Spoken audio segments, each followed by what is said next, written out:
Et pour cette première partie, j'ai le plaisir d'accueillir dans cette salle des pas perdus Paul Christophe. Bonjour. Bonjour. Vous êtes président du groupe Horizon et indépendant, député du Nord, Jérémy Yordanov. Bonjour. Vice-président de l'Assemblée et député écologiste et social de l'Isère. Alors on va revenir sur ce serpent de mer indispensable pour les uns, refusé par les autres. Clément Peyroux, on parle bien de la proportionnelle.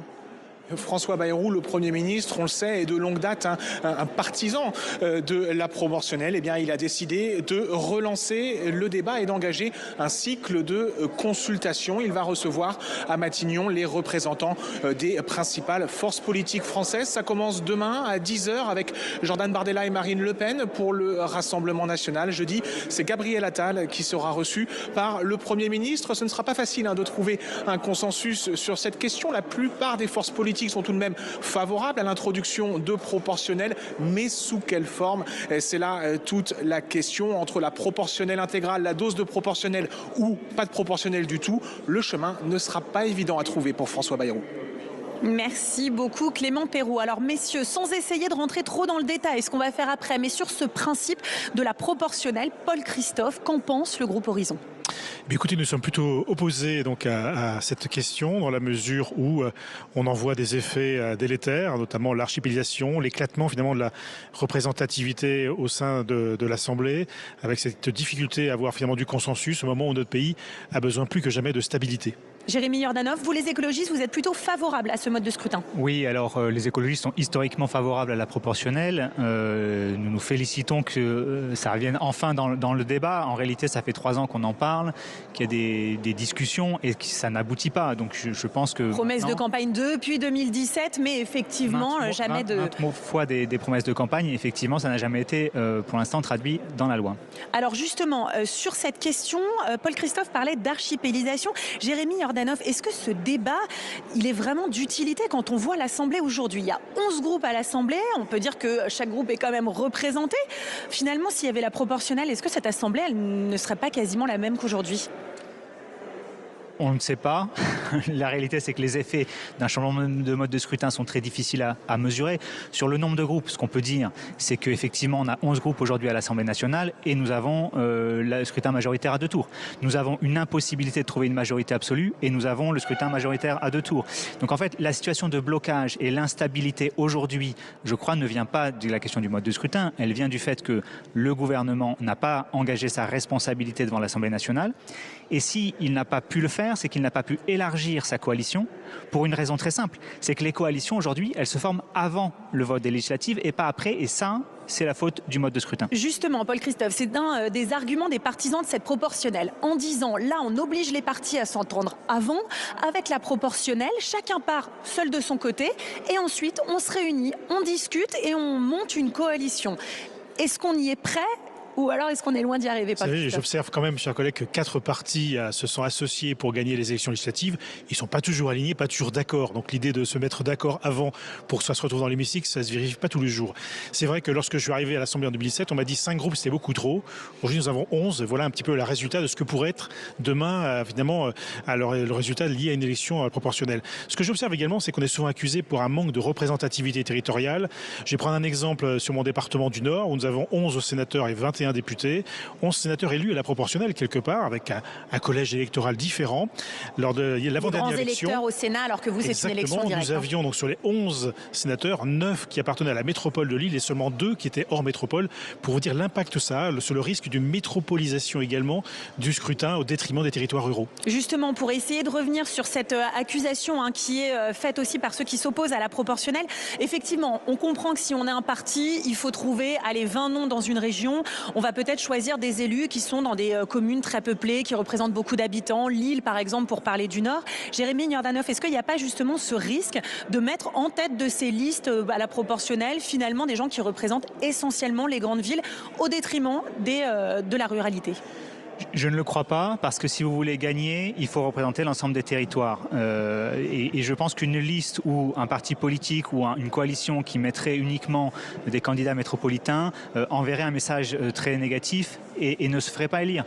Donc je pense qu'il y aura un équilibrage qui sera un petit peu naturel, si je puis dire. Et puis, il y a certains types de proportionnels qui qui peuvent pallier à cette question-là. Alors lesquels, par exemple, pour rentrer dans ce détail? Alors, on peut faire une proportionnelle allemande, avec c'est-à-dire une élection par territoire et une compensation au niveau national pour avoir la proportionnelle in fine. On peut faire une proportionnelle départementale. Ça n'est pas le scrutin favori des écologistes parce que les circonscriptions sont trop petites. Donc, on n'a pas une vraie proportionnelle de partout. On peut avoir un scrutin régional, on peut avoir un scrutin national avec des sections départementales, on peut avoir un scrutin régional avec des sections départementales. Il y a beaucoup de possibilités, si vous voulez, pour s'assurer d'une représentativité. Et encore une fois, il faut savoir quel est le critère principal que l'on cherche à travers ce mode de scrutin. Si on veut pouvoir former des coalitions aujourd'hui après le vote, et pour moi c'est l'argument majeur, il faut sortir du mode de scrutin actuel. Paul Christophe, sur ces possibilités en fonction de la régionalisation, départementalisation, de faire aussi peut-être un scrutin mixte, la possibilité d'inclure une dose de proportionnel. Alors, j'attire simplement l'attention lorsqu'on parle de scrutin départemental, et je reviens à mon exemple lillois, les candidats ne seront pas tous de Lille, mais chaque groupe aura intérêt à mettre en premier un candidat de Lille. Et dans ce cas-là, effectivement, vous allez retrouver à chaque fois le numéro 1 de la liste qui sera un Lillois. Et là, c'est là que vous aurez votre déséquilibre de représentativité par rapport au reste du territoire. C'est pour moi le premier danger. Après, effectivement, de quel proportionnel parle-t-on? Départemental, régional, national, avec prime de 25%, prime de 50%, ce qui vient écraser le reste. Le risque patent également, c'est qu'on ait finalement un régime des partis avec finalement des apparatchiks d'outils politiques qui prendraient la place des élus de territoire. Puisque ce seront les partis qui seront amenés à chacun faire la liste. Dans les partis, on sait parfois comment ça marche, Jérémy Jordanov. Si on est en odeur de sainteté avec le patron du parti, on aura sa place en haut de la liste. Et puis si on a une voix un petit peu différente, une personnalité peut-être un peu atypique, voire même des personnalités de la société civile, on sera mis en bas de liste et donc on ne sera pas éligible. Est-ce que vous savez comment se désignent aujourd'hui les candidatures? On prend la majorité présidentielle, le parti Renaissance, c'est le chef de l'État lui-même qui a fait ses tableaux Excel pour désigner les candidats. Donc vous dites c'est pareil dans un scrutin majoritaire à deux tours? C'est pire aujourd'hui, et en plus de ça, les personnes ne sont pas élues sur leur territoire. Si vous voulez, l'affiche aujourd'hui, elle compte, la politique nationale compte très fortement. Il y a eu des vagues en 2012, en 2017, très fortes quand on a eu un nouveau président de la République. Les Français ont donné une majorité derrière.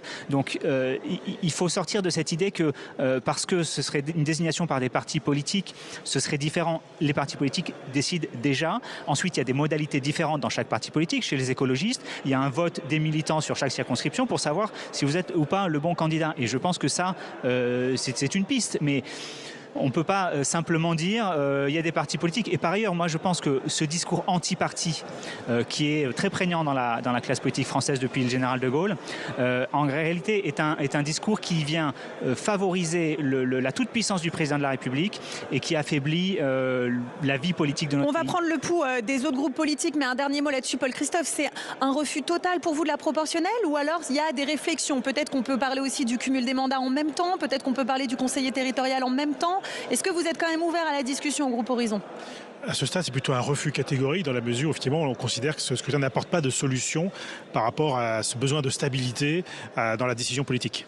Et je reviens simplement en quelques secondes sur le fait que la désignation d'un député au sein d'une circonscription lui donne une certaine lecture de son territoire. Je pense qu'aujourd'hui, dans ma circonscription, j'ai des sujets balnéaires, nucléaires, frontaliers, ruraux, agricoles, qui n'existent pas, ou même industriels ou portuaires, qui n'existent pas forcément dans celui qui me représenterait à l'échelle départementale. Des spécificités dans chacune des circonscriptions. La connaissance du territoire, elle a comme beaucoup de sens. Allez, écoutons ce qu'en pense le Rassemblement national, puisque je vous rappelle que Marine Le Pen, Jordan Bardella seront reçus demain par le Premier ministre. Mickaël Taverne est député du Nord également. Rassemblement national, on le retrouve au micro de Clément Perrault. Bonjour Mickaël Taverne. Elsa vient je vous en prie, vient de le rappeler à l'antenne. Demain, début des consultations. Jordan Bardella et Marine Le Pen sont les premiers dirigeants politiques reçus à Matignon. Quel message vont-ils porter auprès du Premier ministre? Tout d'abord, c'est défendre 11 millions d'électeurs et puis surtout défendre notre programme. Vous savez que ça fait déjà un certain nombre d'années que nous défendons le scrutin à la proportionnelle. D'ailleurs, comme le Premier ministre, qui est un fervent défenseur de ce mode de scrutin.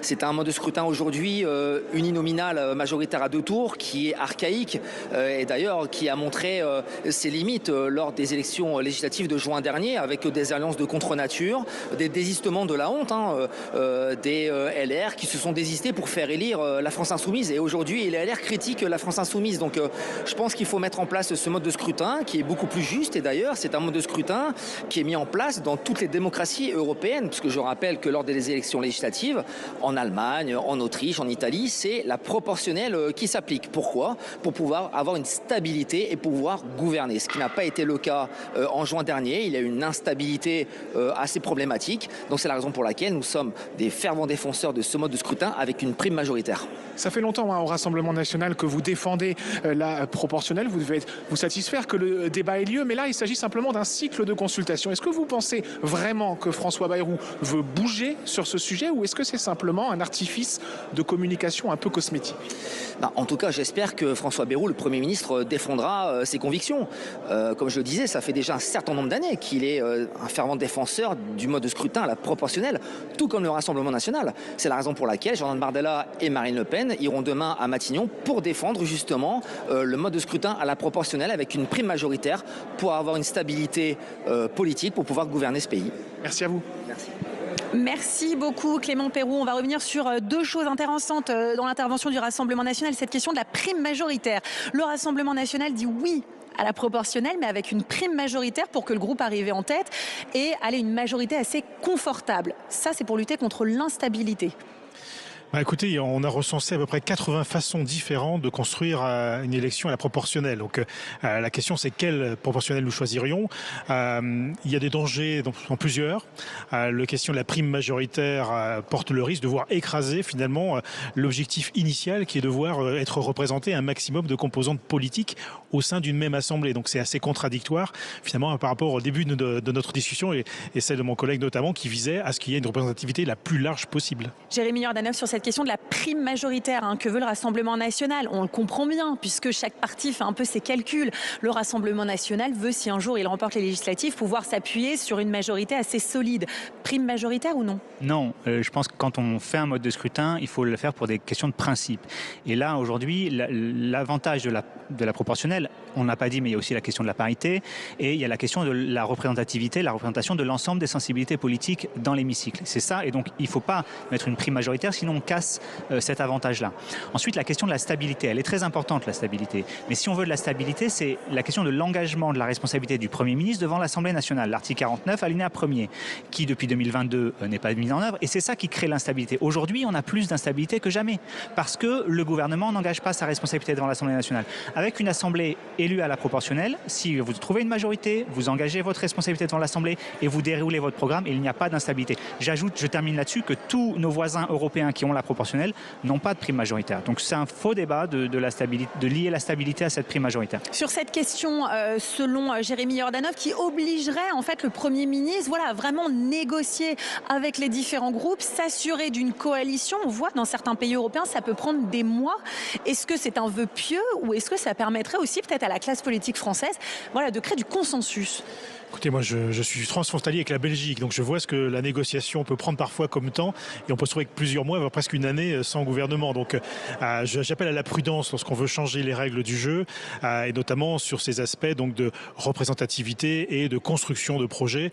Je pense que déjà une campagne présidentielle a le don d'éclairer quand même sur les intentions des uns et des autres. Peut-être que d'ailleurs la dernière campagne n'a pas forcément été très probante sur cette question et qu'on n'a pas pu clarifier un certain nombre de choses. Et je pense que c'est plutôt ça là qui est le péché originel par rapport à notre incapacité à travailler ensemble. Et plus politiquement, sur cette réception de Marine Le Pen et de Jordan Bardella, on sait que Marine Le Pen dit depuis plusieurs semaines, moi la question de la proportionnelle, j'en fais une question voilà, de censure ou non possible du Premier ministre. Est-ce que le Premier ministre essaye aussi de s'acheter du temps en remettant la question de la proportionnelle sur la table ? Paul Christophe. Là, il lui appartient de répondre à cette question. Ayant vécu au sein d'un gouvernement qui a été censuré, je sais ce que ça peut provoquer. Par contre, en matière d'instabilité, en matière de coûts financiers pour le pays, donc, mais évidemment, j'espère certainement pas à une censure du pays. Et lorsqu'on érige trop de l'île rouge, à la fin, on ne peut plus rien faire d'ailleurs. Donc, cette question de chantage n'est pas un gage, en tout cas, de respect démocratique et de discussion, en tout cas, tel qu'on l'entend. Jérémy Jordanov, je me permets de reprendre votre exemple, vous, au groupe de gauche, puisque Paul Christophe le disait, vous avez créé une coalition avant l'élection.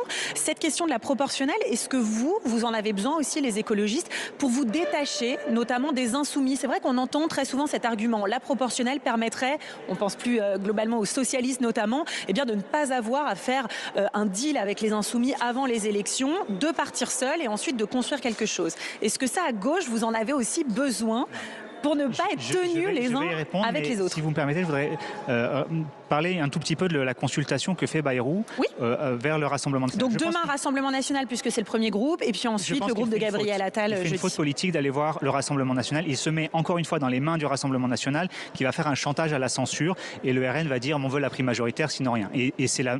Alors pour le coup, François Bayrou, c'est quand même celui qui a toujours défendu la proportionnelle, toujours été favorable. Qui veulent la mettre sur la table. Qui la mettent sur la table et qu'ils ne se mettent pas dans les mains du Rassemblement national, que le gouvernement prenne ses responsabilités, qu'il ne fasse pas porter ce sujet par une proposition de loi mais par un projet de loi et qu'il engage son gouvernement sur cette question-là. Moi c'est ça que je demande, une impulsion, parce que des discussions ça fait des années que ça traîne et maintenant il faut passer à l'acte.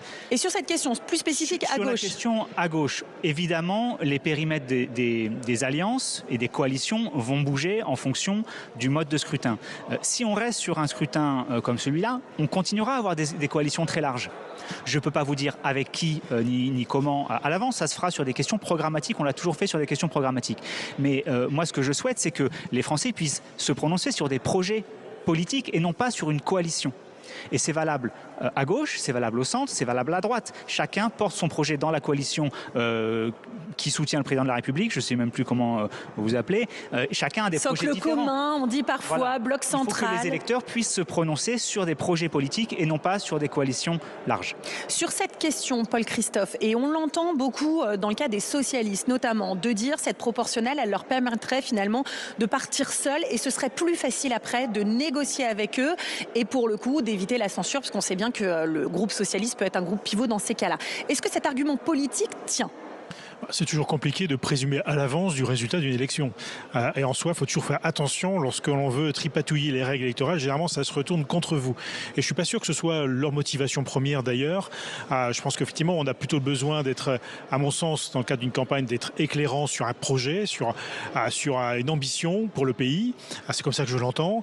Et que c'est plutôt après, pour moi, que se construit la négociation, la discussion, sous réserve qu'effectivement un Premier ministre, alors c'est plutôt le rôle du Premier ministre d'aller chercher une majorité en tant que chef de la majorité. On voit bien que ça a touché ses limites cette fois, mais moi, je ne pense pas que ce soit là l'obstacle premier, en tout cas, pour pouvoir gouverner. Dans le système actuel, on pourrait continuer, on pourrait chercher plus de consensus. Je ne suis pas choqué à ce que le Premier ministre consulte l'ensemble des groupes et des partis en vue de construire son projet de loi qu'il a annoncé ce matin, certainement à l'aune de la rentrée. Et on l'a vu que c'est aussi son propre camp que François Bayrou, le Premier ministre, doit convaincre. La proportionnelle était au menu de la réunion du groupe Ensemble pour la République. Stéphanie Despierres, l'idée était d'essayer de trouver une position commune. Alors, y sont-ils parvenus, Stéphanie ? Oui, Ensemble pour la République a choisi le statu quo. Ne changeons rien. Le mode de scrutin actuel est le moins pire. C'est en tout cas la conclusion d'un groupe de travail d'une trentaine de députés Ensemble pour la République qui travaillait depuis le mois de février. C'est désormais la position officielle du groupe. La proportionnelle, c'était pourtant une promesse d'Emmanuel Macron en 2017. C'était encore dans le programme en 2022. Mais désormais, les macronistes estiment que ce n'est plus la priorité. On estime qu'avec les élections de 2024, l'Assemblée est désormais représentative. Donc on n'a plus vraiment besoin de proportionnel.